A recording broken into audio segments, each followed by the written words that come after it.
In this video, we are going to learn similarity as a size transformation. Now, before that, let's understand what are similarity of figures.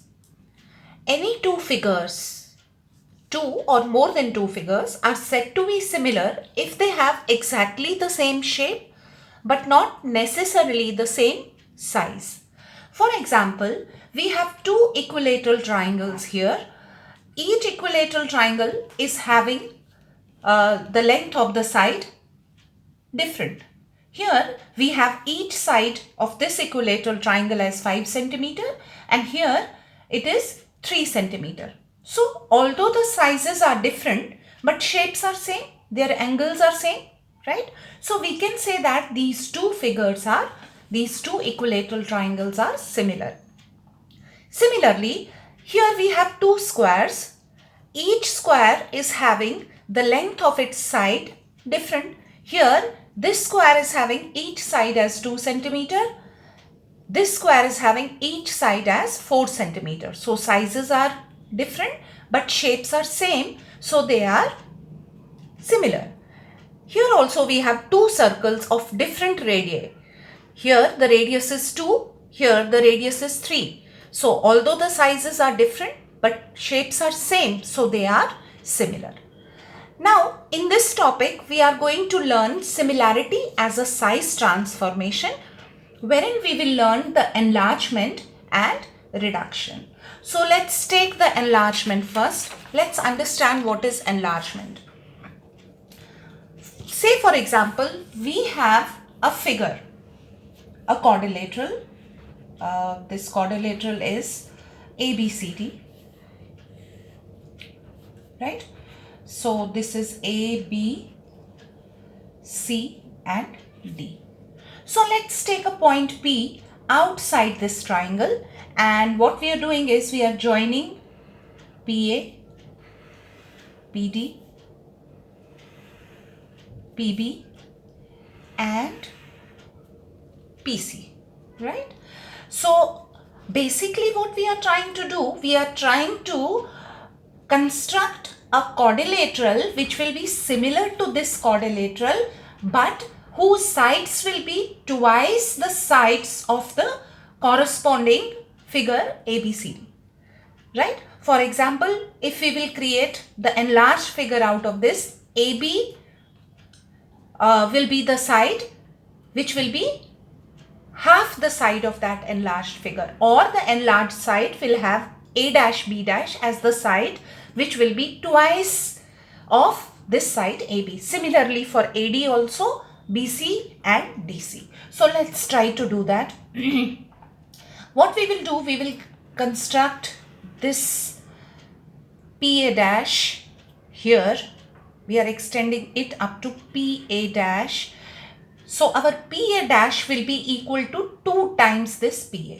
Similarly, we will extend this line here up to this point so that my PB dash will be 2 times PB.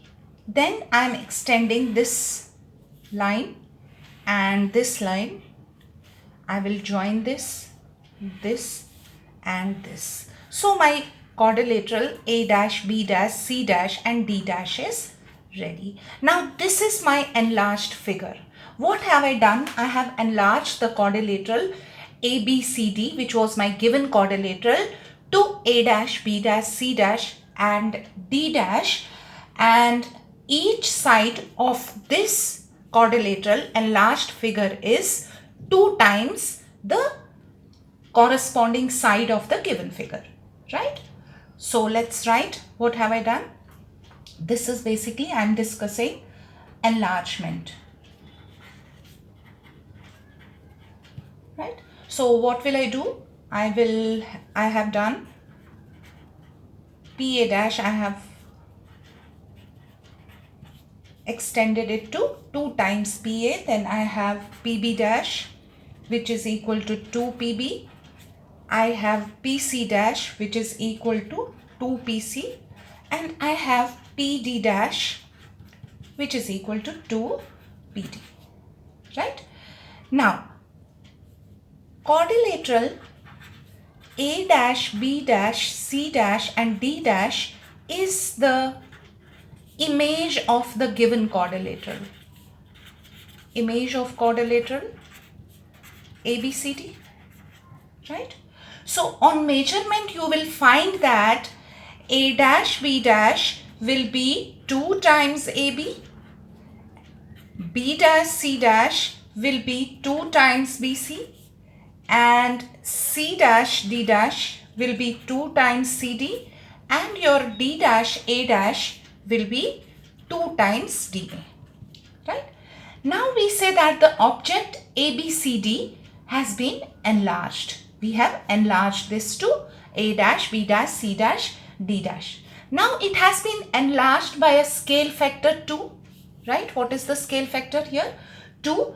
About the center of enlargement P to give the image A dash, B dash, C dash. So now let's write this so that we can retain this. We can say that object ABCD has been enlarged by a scale factor 2 about the center of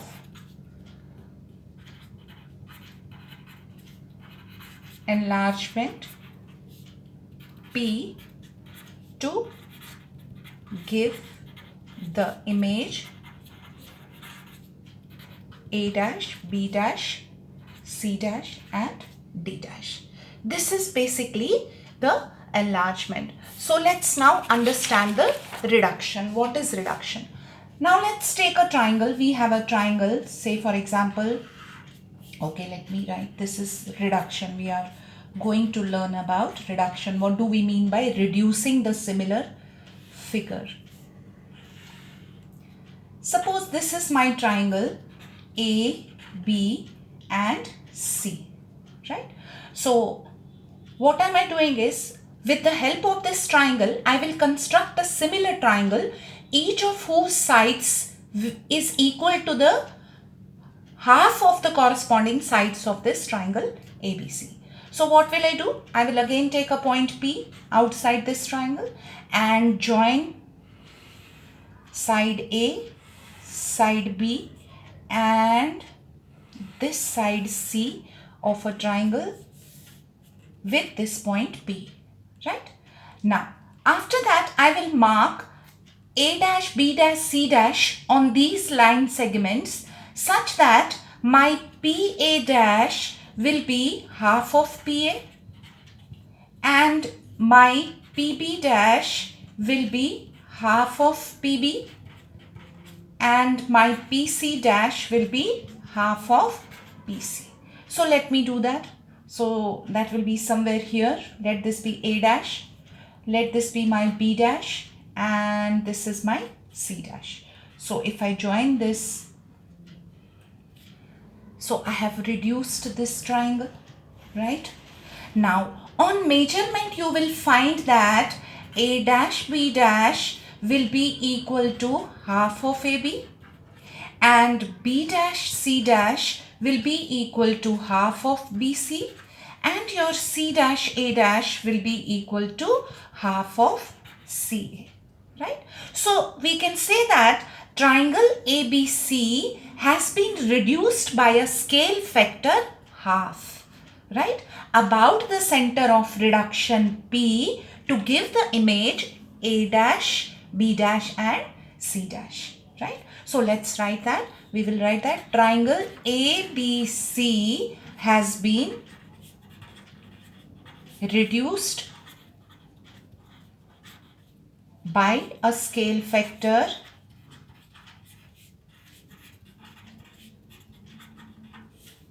half about the center of reduction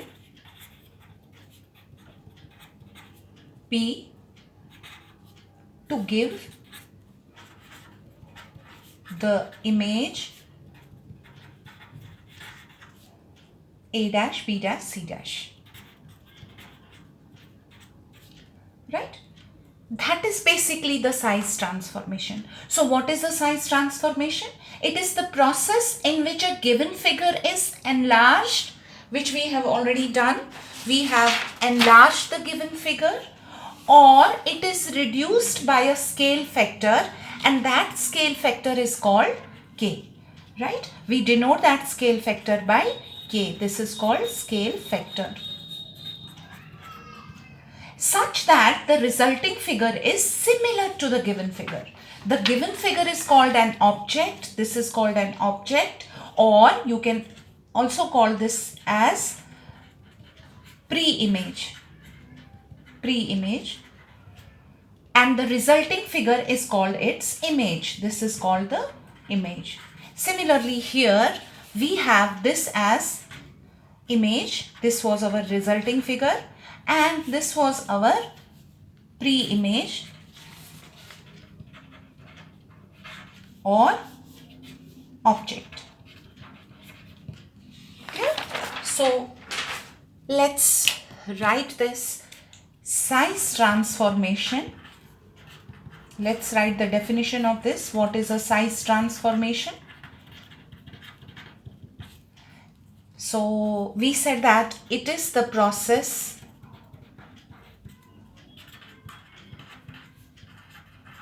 in which the given figure, that is your object or pre-image, given figure is enlarged or reduced by a scale factor K. So K is called the scale factor, such that the resulting figure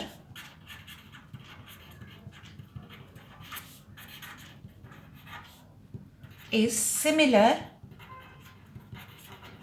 to the given figure. That is size transformation. So you have learned two things in the size transformation. One is enlargement and another is reduction. Fine. Now we have also learned that the given figure is called the object or the pre-image, and the image that you get after doing this process, reduction or enlargement, that is called the image. Now we have to learn about the properties of the size transformation, which are very important, right? Because you're going to use them in your questions. So let's write and understand these properties of size transformation. So properties of size transformation.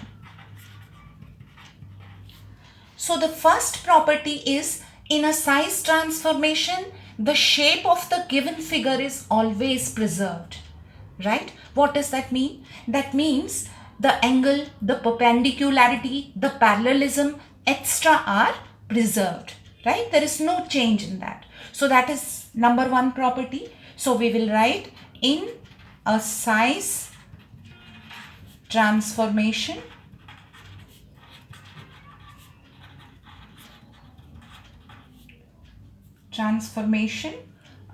the shape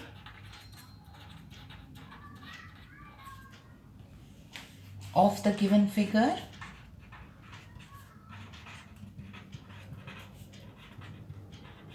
is preserved. Very important point.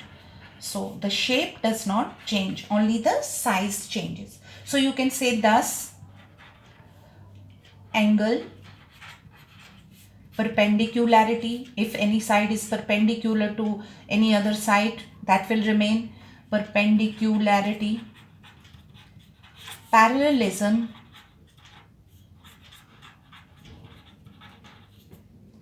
etc. are always preserved, right? Okay. Then number two is if you are saying that k is the scale factor, as I told you that you denote your scale factor as k, which is very important. Now you have understood scale factor is equal to k. Suppose scale factor is our k, then the size of the transformation is decided by this. Whether the transformation is, you can predict whether the transformation is enlargement, reduction, or identity transformation. Identity transformation means when the figure does not, it retains its size also, right? There is no change. Whatever is your object, the same is your image, right? So this k is, as I told you, very important. So from k you can find, if your k is greater than 1, you can say that the transformation is enlargement, because if k is greater than 1, then whatever transformation has taken place, that transformation is enlargement. Your figure has been enlarged from whatever shape it had. If your k is less than 1, so you can say that the transformation is reduction, right? And if your k is equal to 1, you can say that the transformation is an identity transformation. There is no change in the shape of the shape. As it is, there will be no change, but there is no change in the size of the object also. Transformation, identity transformation, right? Then number 3, each side of the resulting figure, if you have to find each side of the resulting figure, how will you find that? Each side of resulting figure is always found as k times the given side side of a given figure, right? Then if you want to find area of the resulting figure, so area of the resulting, that is your image, you can say that image, resulting figure or image, area of the resulting figure or image is equal to k square times area of the given figure, right? Similarly, if you want to find the volume of the given figure, volume of the resulting figure or your image is equal to k cube times volume of the given figure, right? Okay. Then this applies to maps and models also. Now suppose we have to manufacture a ship, or we have to manufacture an aeroplane or a car. What do you think these engineers do first? Do they directly start manufacturing the car or the ship or the aeroplane? No. They first create the models of that, right? And then they enlarge those models in the similar fashion with some scale factor to, because it's easy to work on the models, right? To create the car or a ship or an aeroplane. So let's understand that how to study this model with respect to the actual figure. Now the model of a plane figure and the actual figure are always similar to one another, right? So let the model of the plane figure be drawn to the scale of 1:p. So we will say that scale factor, let the scale factor is equal to 1/p, right? Or in other words, you can say that k is equal to 1/p. Fine. Now you can say then length of model is equal to k times length of the actual figure, right? For example, an engineer is creating and say for example a car, right? So he will create a model first. Now if you want to find the length of the model, that is k times. Scale factor is very important. We need to know this. Based upon this scale factor, how enlarged the car is depends on the scale factor. Now k times into length of the actual figure. Then second is area of the model. So area of the model is equal to k square times area of the actual car. Here we will take, or actual figure of which we are talking about. Third is volume of the model is equal to k cube into volume of the actual figure, right? That is, if you want to find the space inside the car, you need to create the model. So accordingly, according to the scale factor, that much space will be in the car. So that will be determined by k cube into volume of that actual car, right? Similarly, maps. Now what are maps? Maps are basically when you work on the fields, or you those architectures build buildings, they do not start the construction as it is. They first work on the maps, right? So these are the plane figures which are first discussed, right, designed, and then based upon that design they create the actual buildings. Fine. So let's say that let the map of a plane figure be drawn to the scale of 1:p. So here also we are saying that scale factor is equal to 1 upon p, or you can say that k is equal to 1 upon p. So then if you want to find the length on the map, so length on map will always be equal to k times the actual length. Now what does this actual length mean? This actual length means actual length in the field where the person has to work. So he is first working on the map, and then if he wants to find the actual length of the field, he has to depend on the scale factor. So k times into actual length will give us the length on map. Similarly, we can say that area on map is equal to k square into actual area of the field, right? Now since maps are two-dimensional objects, we cannot calculate volume there. So for maps we have length and area. Fine. Now all these concepts we are going to use in the questions which will follow in the next videos. So please take note of all these formulas and understand model, map, right, on left hand side, and actual figure on right hand side, along with the scale factor k.